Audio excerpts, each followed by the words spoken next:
Benjamin Netanyahu's government waged a secret campaign to stop Britain boycotting trade with Israel. That's the latest exclusive from my colleague, John McAvoy, who joins me now.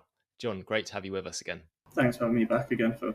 John, this story comes during the Conservative Party conference, which we've both been denied access from, and it shed some extraordinary light on one of the most senior Conservative politicians of the last government, Michael Gove, who's known to be very pro-Israel and tried to push this bill through Parliament to ban councils from boycotting goods grown on illegal Israeli settlements. What you found from this cache of leaked documents sheds much more light on what was going on behind the scenes in the years leading up to that bill and his contact with the Israeli government on this matter. Can you talk us through this story that you've published for us today? Yeah, so what we've seen from this leak from the Israeli Ministry of Justice is that back in November 2015, the EU, the European Commission, was developing guidelines on how to label products that came from illegally occupied Palestinian land from illegal Israeli settlements.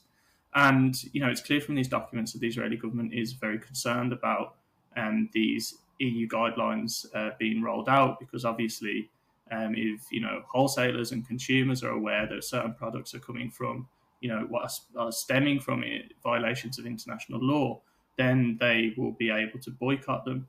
And the Israeli government has been for many years very concerned about the BDS movement, which aims to boycott Israeli products that have been produced from illegal settlements.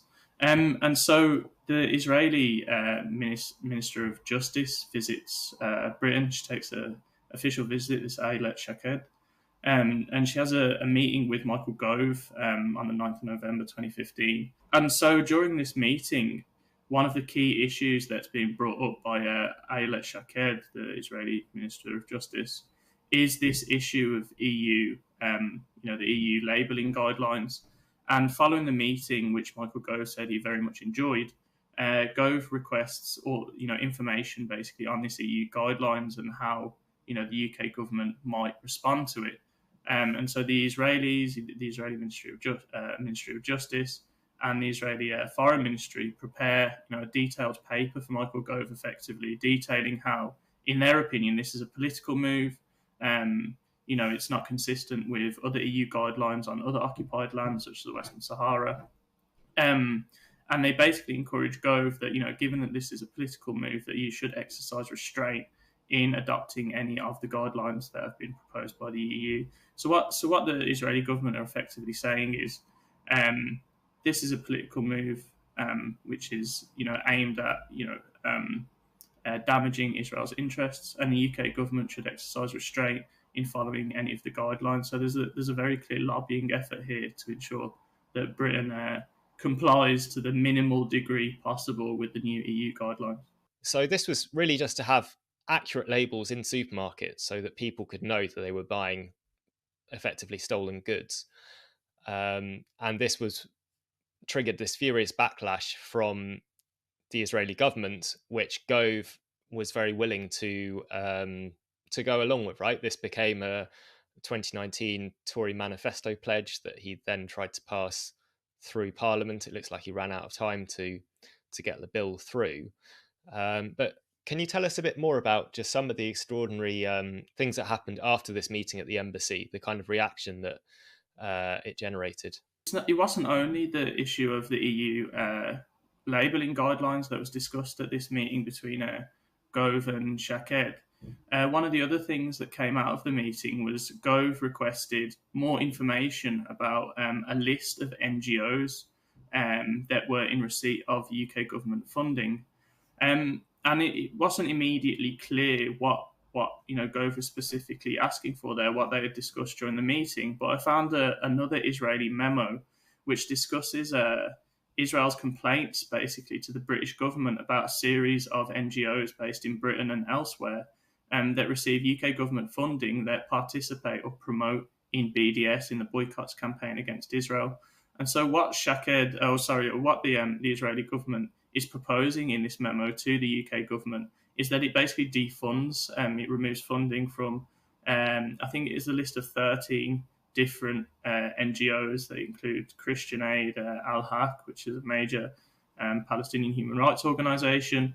And the issue that they had, particularly with Al Haq, was not just that they promote or participate in BDS, but also that they were engaged in legal complaints against Israel over war crimes and crimes against humanity at the International Criminal Court.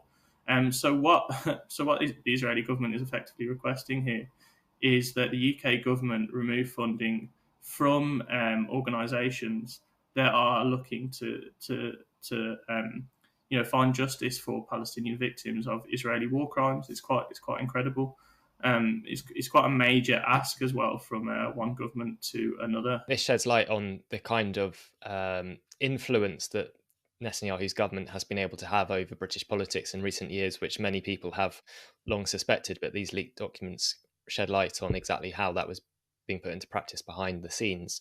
And this went on until at least 2019 from the documents you've seen, where there was another issue, wasn't there? This UN database of companies involved in Israel's occupation of the West Bank that again seemed to trigger this backlash from the Israeli authorities behind the scenes. In 2016, the UN kind of outlined plans to create a database of, as you mentioned, companies that were profiting or engaging in, illegally occupied Palestinian land. And obviously, this once again sent shockwaves through the Israeli government. The fear, once again, was that this was going to facilitate the boycotts movement against Israel.